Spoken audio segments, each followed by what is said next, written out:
स्पोर्ट्समध्ये काही गोष्टी असतात ज्या मेडल्सपेक्षा नंबरपेक्षा जास्त बोलतात, ज्या गोष्टी ट्रान्सफॉर्मेशनचं एक नवीन चॅप्टरचा मेसेज देतो. शूटिंगच्या वर्ल्डमध्ये जिथे प्रिसिजन सगळ्यात महत्त्वाचं आहे आणि जिथे एक 10th पॉईंटचा फरक फेट ठरवतो, तिथून एक परफॉर्मन्स समोर आला ज्यामुळे सगळ्यांच्या लक्षात एक नवीन स्टोरी लिहिली गेली. ऐश्वर्या प्रताप सिंग तोमरचा ISSF वर्ल्ड चॅम्पियनशिपमध्ये मेन्स 50 मीटर रायफल 3 पोझिशन इव्हेंटमध्ये जिंकलेलं सिल्वर मेडल.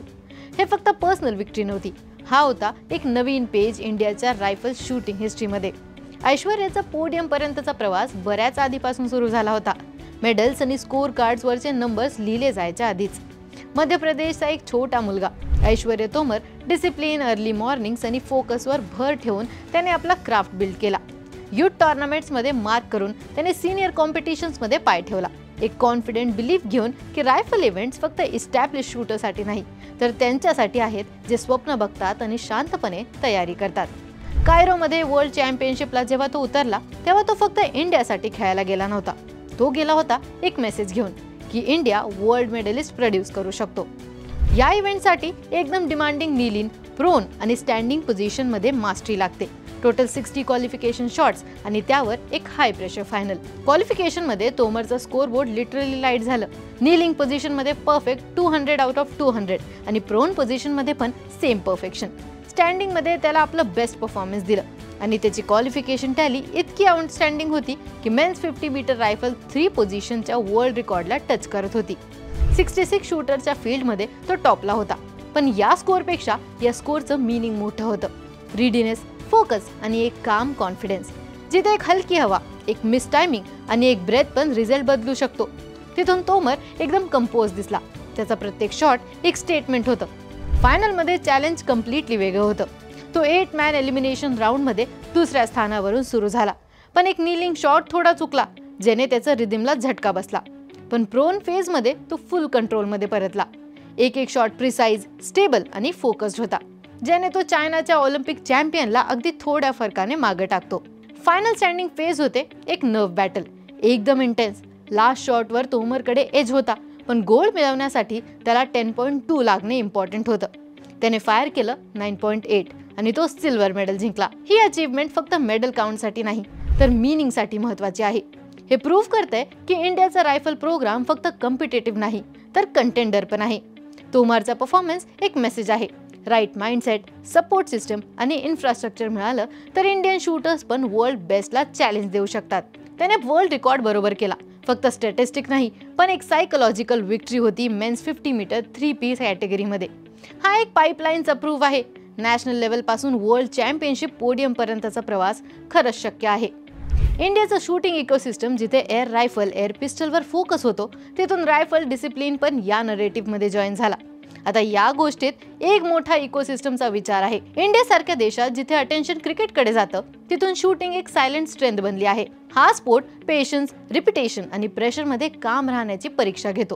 त्याला बॅक करायला कोच, सायकोलॉजिस्ट, फिजिओ आणि परफेक्ट इक्विपमेंट लागतात. तोमरचं राईज हे या इन्व्हेस्टमेंटचं रिझल्ट आहे.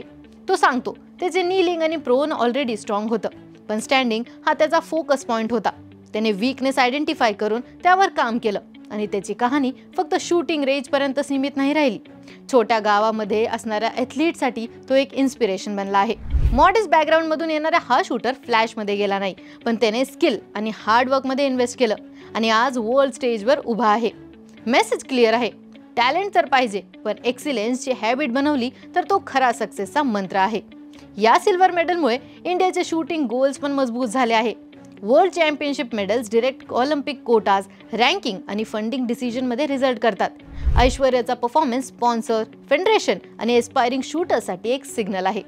कायरोमध्ये ॲटमॉस्फिअर एकदम इलेक्ट्रिक होतं. इंडिया 2nd नंबरवर मेडल टॅलीमध्ये होता आणि तोमरचं कंट्रीब्युशन त्यात सेंटर होतं. आता पर्सनल लेवलवर बघितलं तर तोमर एक नेक्स्ट लेवलचा ब्रेक थ्रू पॉईंटवर आहे. 2 ऑलिम्पिक आणि एक एशियन गोल्ड ऑलरेडी त्याच्या नावावर आहे. पण हा वर्ल्ड सिल्वर एक्सपेक्टेशन नेक्स्ट लेवलला घेऊन गेला आहे. गोल्ड नेक्स्ट आहे, पण प्रेशर डबल एजवर आहे. फायनलमध्ये त्याचे कंपोजर दाखवतं की तो प्रेशर हँडल करू शकतो.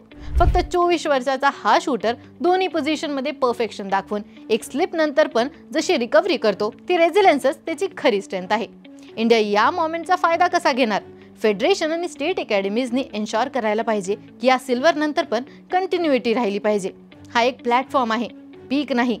ऐश्वर्यासाठी हा मेडल फक्त रेकग्नायझेशन नाही, तर एक रिस्पॉन्सिबिलिटी पण आहे. फॅन्स आणि व्ह्युअर्ससाठी पण ही स्टोरी इन्स्पायरिंग आहे.